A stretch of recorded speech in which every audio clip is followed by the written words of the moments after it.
pemimpin meninggalkan hutang pada generasi berikutnya, kan bahaya. Penerus estafetnya dibikin menderita. Apa yang kita lakukan itu bukan ambisi populis, tetapi apa? Kegagalan negara selama berpuluh-puluh tahun memenuhi kebutuhan dasar warga. Pendidikan yang memadai, ruang kelasnya kurang, infrastruktur yang memadai, jalannya jelek, jaringan irigasi memadai dipenuhi oleh bangli, menimbulkan banjir, jaringan listrik yang memadai menimbulkan apa? Rakyat tidak punya listrik, merdeka sudah 80 tahun. Jaringan kesehatan yang memadai, yaitu di mana masyarakat dipastikan bisa berobat di rumah sakit pemerintah dan rumah sakit swasta. Apabila tidak punya uang, BPJS yang tidak terbayarkan, maka negara hadir untuk menyelesaikan. Itu kebutuhan dasar, kewajiban asasi pemimpin untuk hadir di tengah-tengah masyarakatnya. Inilah fungsi negara, memastikan bahwa negara, pemerintah, provinsi punya martabat, jalannya harus baik, jembatannya harus baik, batas-batas wilayahnya memiliki nilai estetika yang sangat tinggi, mencerminkan adiluhungnya sebuah peradaban sebuah wilayah, bukan sembarangan dalam membangun. Keadiluhungan itu akan hanya lahir oleh tangan, oleh pikiran yang adiluhung,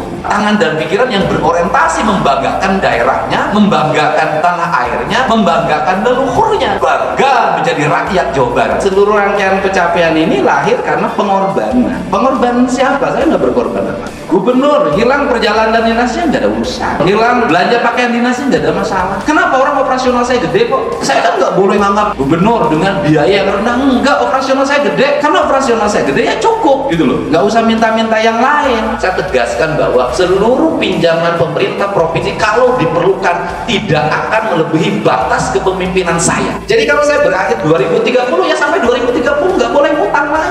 Nggak boleh pemimpin meninggalkan hutang pada generasi berikutnya. Nggak boleh. Selesaikan pada dia kepemimpinan. Kenapa? Dia membangun, dia harus bertanggung jawab terhadap kepemimpinan. Kan bahaya kalau pemimpin sekarang dibikin pesta, penerus estafetnya dibikin menderita. Nggak boleh. Tidak akan ada orang menyebut Deddy Mulyadi berhasil dalam memimpin kalau tidak ada kontraktor yang mau bekerja dan berkorban. Semua yang mau berkorban dengan baik. Apa karya yang terlahir hari ini adalah bukan karya saya, ini karya seluruh masyarakat Jawa Barat karena mereka ikut bayar pajak. Dan ingat, tanpa campaign, tanpa billboard pajak, kita kan nggak ada lagi campaign, billboard, sosialisasi. Nggak ada. Saya menggunakan kanal media sosial ke cerita. Hari ini orang bayar pajak kendaraan bermotor itu nambah 1 juta. Nama 1 juta wajib pajak dengan kesadaran. Ceritanya cuma satu aja.